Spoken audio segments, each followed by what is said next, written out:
let's talk about the law of reversibility, the law of attraction, the law of assumption, and the expectation effect. I think they're all almost interchangeable, intertwined.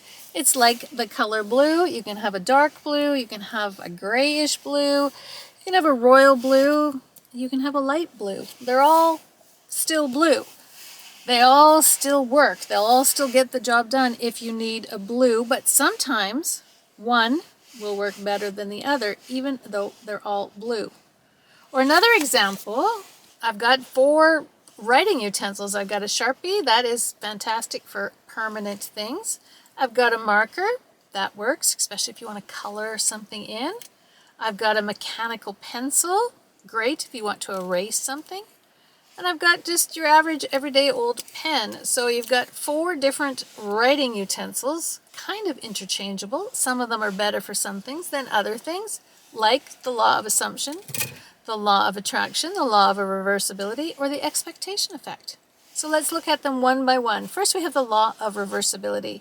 If you look up the definition of reversible, it is previous state or situation is restored, or a series of actions capable of going backwards or forwards.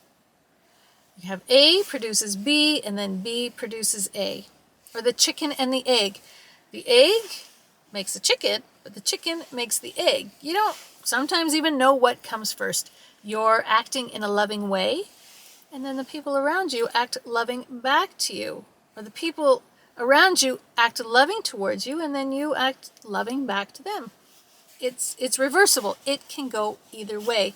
In a negative way, like a health way, an example in my family recently was fatty liver. Somebody had fatty liver and they want to know, is it reversible? Can I go back to my state of health? Can I get rid of the fatty liver and reverse it, go back to health? That is the law of reversibility. It can be a good cycle, one good thing, then another good thing, and back and forth. It can be a vicious cycle. We don't want to get into a vicious cycle. Next, we have the law of attraction. If you look up the word attraction or attract in the dictionary, it says to draw another by exerting a powerful influence, or to cause someone to have a liking or interest in something. To attract, like a magnet attracts. There you have like attracts like. If you act loving, you will attract loving people and situations back to you. The law of attraction, where it all started with The Secret, the movie, where your thoughts become things. All of these, you really have to get a hold of that chatter in your head. You have to get a hold of that roommate, that constant commentary that's going on in your head. That's the law of attraction. Then we have the law of assumption, which is a Neville Goddard thing, like a feeling is the secret. You just assume something's going to happen for you. You just assume you're going to be wealthy. You assume you're going to earn $1 million.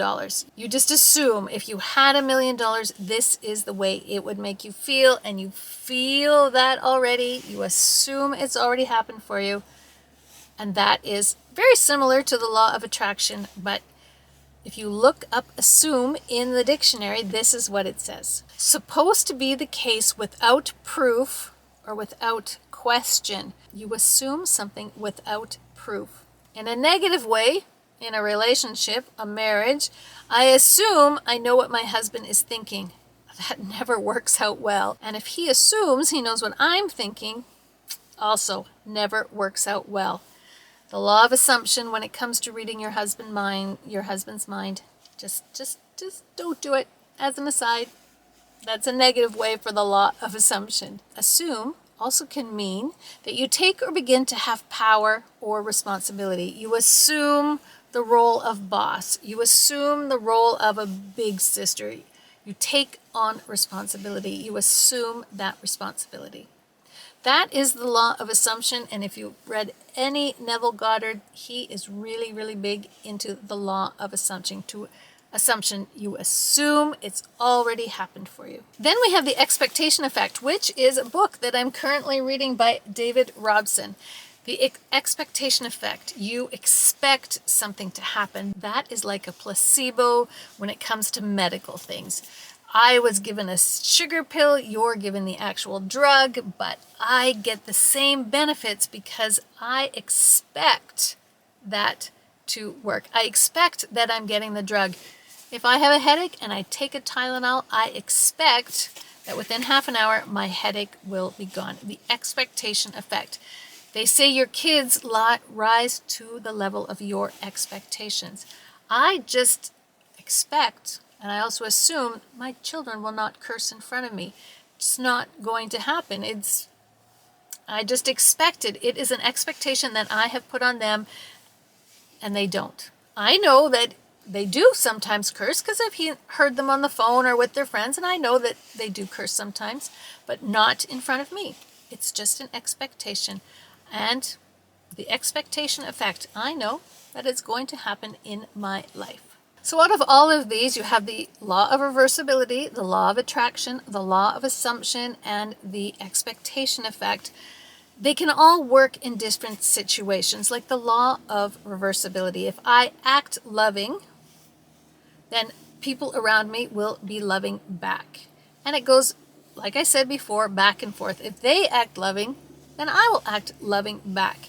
You don't know what comes first, so I suggest you just always act in a loving way towards your family. Then there's the law of assumption. I just assume that if I do act loving towards my husband, my family, my coworkers, not necessarily a romantic love, but just a feelings of gratitude and thankfulness, that I will get that back from them. I just assume it, even without proof.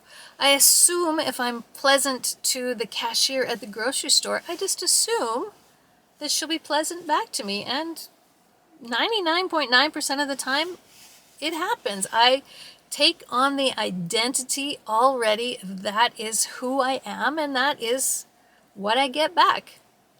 Like the law of attraction, law of assumption, law of attraction, law of assumption, law of attraction. They are very intertwined. They're very interchangeable. With the law of attraction, I like to think of the proverb that says you attract more flies with honey than with vinegar. You attract more good things. You attract a better life with gratitude and happiness and tranquility and peacefulness and all those high vibe situations. You are always giving out vibrations. Everything is energy, and like attracts like. You will attract those vibrations, that energy back to you, whatever you put out there. With all of these, cultivate the end feeling first. How do I want this to end? How do I want to feel in the end? How do I want to feel? How will I feel when I'm wealthy? How will I feel when I'm loved? And assume that, take it on right now. You will attract it to you.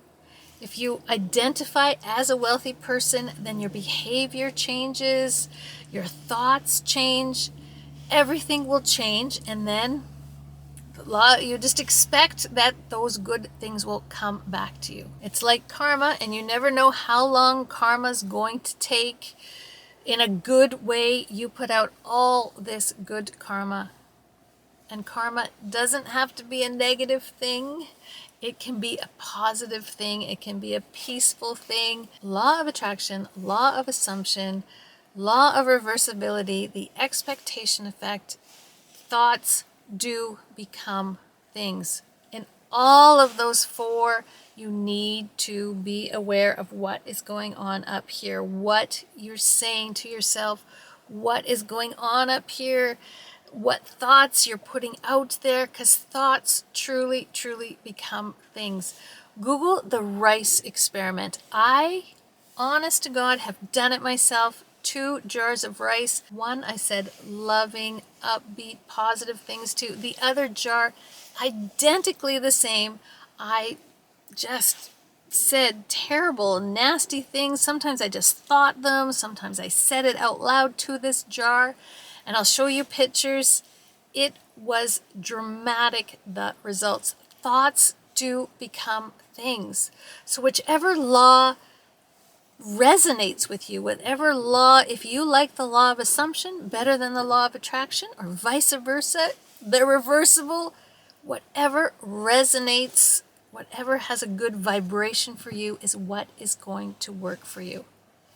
Put it into action, change your thoughts, become aware of your thoughts. We all want the good life. We all want a happy life, and you deserve it.